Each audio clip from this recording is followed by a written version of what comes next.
Di sebelah saya sudah ada Pak Bowo dan juga Ibu Fitri, orang tua dari korban D ya. Saya harus samarkan di sini karena masih di bawah umur, begitu. Pak Bowo, Ibu Fitri, terima kasih banyak waktunya untuk fakta dan berkenan untuk kami wawancara hari ini. Sebelumnya mungkin saya mau menanyakan keadaan korban sendiri saat ini seperti apa? Anak saya, Bu, kalau secara fisik memang alhamdulillah sehat, biasa, tapi secara mentalnya cukup terganggu semenjak ada rame-rame ini. Anak saya bingung, kenapa banyak orang, kenapa saya dibawa ke sana, kenapa saya dibawa ke sini, terus kenapa saya tidak sekolah. Saya sempat sampaikan tanggal merah nak libur, tapi dia buka HP, tidak merah ibu di HP, kenapa saya tidak sekolah, seperti itu. Keputusan tidak sekolah itu? Keputusan tidak sekolah itu semenjak keluarnya surat keputusan dari PGRI Kecamatan Baito, Ibu.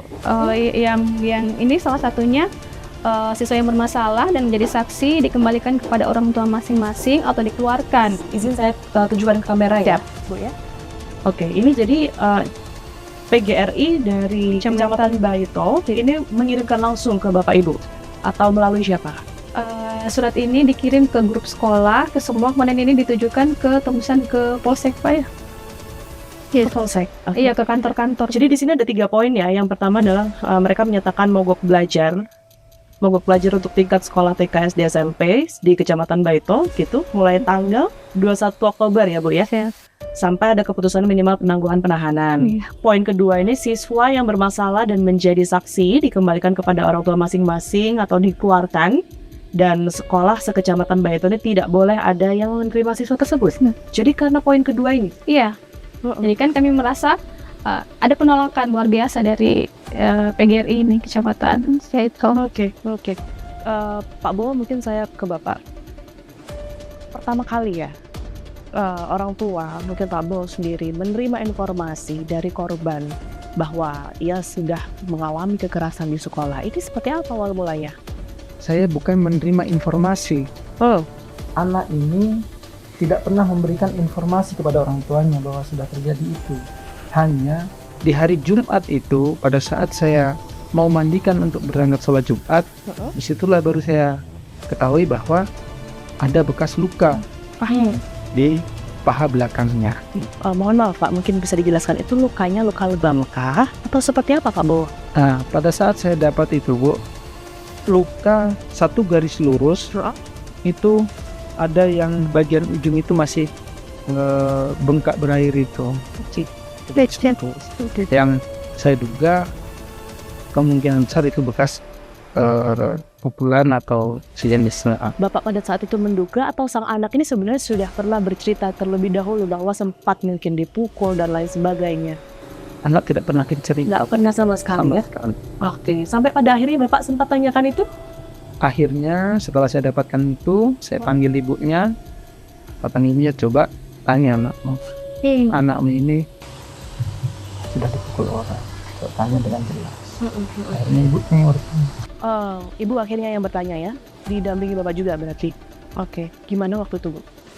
Kan pada waktu itu kan mandi, soal Jumat mandi, terus karena saya desak, dia cuma menangis, dia hanya menangis, tidak bisa bicara. Saya lanjutkan pakaikan baju, kemudian saya dudukkan di atas meja di kamar, saya di depannya, saya tanyakan, kan saya panggilnya Mas ya, kembar Mas. Saya bilang, Mas, sayang enggak sama ibu? Iya, sayang ibu. Mas senang kali lihat kalau ibu sedih? Tidak. Kalau memang Mas sayang sama ibu, coba ceritakan betul-betul kenapa luka di pahanya Mas ini kenapa. Di situ dengan sambil menangis dia sampaikan, aku dipukul mamanya Alfa. Bu Supri, iya. Kenapa kamu dipukul? Aku tidak selesai menulis. Dipukul pakai apa? Pakai sapu. Itu dikonfirmasi nama yang lain, lain atau temannya atau ininya, dia bertahan di satu nama itu. Satu nama. Saya apakah guru ini mungkin? Bukan. Apa teman ini? Tidak. Terus saya tanya, siapa teman-temanmu yang masih ada yang kira-kira lihat pada saat kejadian? Dia sebutlah beberapa nama. Mohon maaf, sebelum saya meneruskan ya, itu kan artinya di hari Jumat itu tanggal 26 betul ya? Nah kan informasinya kejadian di tanggal 24 Pak Bowo. di tanggal 24 sore malam mungkin ya, atau di tanggal 25-nya, itu Bapak Ibu belum tahu ada luka di situ atau seperti apa? Karena ini kan ada jeda 2 hari ya, baru setelah itu orang tua mengetahui.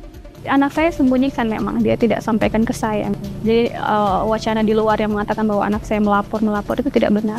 Kami sore itu saya memandikan sore, saya mau gosok belakangnya, dia sempat berjingkit gitu. Saya kira, jangan keras-keras Bu. Saya bilang, kenapa ini digosok biar bersih? Saya gosok, dia lari, jangan keras-keras, sakit. Saya siram badannya, saya perhatikan ada bekas merah kehitaman gitu kan. Saya tanya, kenapa ini? Dia menghindar ya. Enggak apa-apa. Enggak apa-apa bagaimana? Bekasnya ada, ini bekas kenapa? Pada saat itu dia sampaikan, aku jatuh sama papa. Pada saat itu bapaknya tidak di rumah, masih di kantor, jadi oke lah nanti bapaknya pulang saya konfirmasi. Nah, begitu besoknya itulah di hari Jumat itu dimandikan, mau sholat Jumat, dan itulah yang bapaknya yakin ini bukan luka jatuh. Oke. Jadi itulah yang tadi sempat disebutkan ya, bahwa ada statement jatuh bersama papa ya. Itu kan juga sempat beredar juga ya Bu ya, bahwa korban ini sempat menyebut bahwa awalnya sempat bilangnya jatuh di sawah gitu ya, tapi ternyata Ibu yakin betul bahwa itu nggak jatuh di sawah? Bekas lukanya tidak jatuh, makanya saya juga curiga, saya tidak yakin karena dia sebut saya jatuh sama papa, karena memang sering pergi sama papa. Itu lukanya segaris di kedua paha, segaris begitu, lecet, kemerahan, dan ada bagian yang memar juga ada? Ada ya, ada. Itu bagian ujung. Bu, tapi informasi yang kami terima ini kan dari sekolah menyebutkan bahwa ternyata Ibu Supriyani ini berbeda kelasnya dengan korban ya, informasinya. Korban ini di 1A, kemudian juga Ibu Supriyani ini di 1B. Ini seperti apa yang diterima oleh pihak keluarga informasinya? Sepengetahuan saya itu sudah lama, memang sebelum kejadian ini sering memang anak saya itu menyampaikan bahwa ibu yang biasa masuk Bu Supri. Karena kan biasa wali kelasnya itu Ibu Lilis, kalau ada urusan keluar selalunya dititip ke Ibu Supri yang bersebelahan dan juga sama-sama kelas 1. Iya. Respon keluarga seperti apa jika memang pihak sekolah begitu ya menyebutkan bahwa ternyata di hari itu Ibu Supri ini tidak masuk sama sekali informasinya ke kelas korban gitu ya. Yang ada di situ Ibu Lilis, dan itu terkonfirmasi. Bu Lilisnya juga menyebut bahwa ia mengajar di kelas 1A, tidak ada yang bermasalah juga di situ di hari itu. Karenanya kalau misalnya pun ada yang bermasalah pasti satu sekolah mengetahui, sementara di hari itu tidak. Respon dari Bapak Ibu sendiri seperti apa? Ya, kalau terkait itu mungkin itu hak pembelanya mereka. Yang jelas kami dari awal hanya mau mencarikan keadilan buat anak-anak. Kalau memang anak-anak ini mendapat perlakuan yang seperti itu, Mbok Yo legowo mengakui dan legowo juga menyampaikan bahwa memang perlakuan itu dilakukan. Itu awal memang yang kami minta. Mohon maaf, pada saat itu mediasinya sudah berapa kali dilakukan, Pak Bowo? Mereka berupaya bertemu itu dengan Pak Desa, dengan Pak KS tadi itu awal mula datang.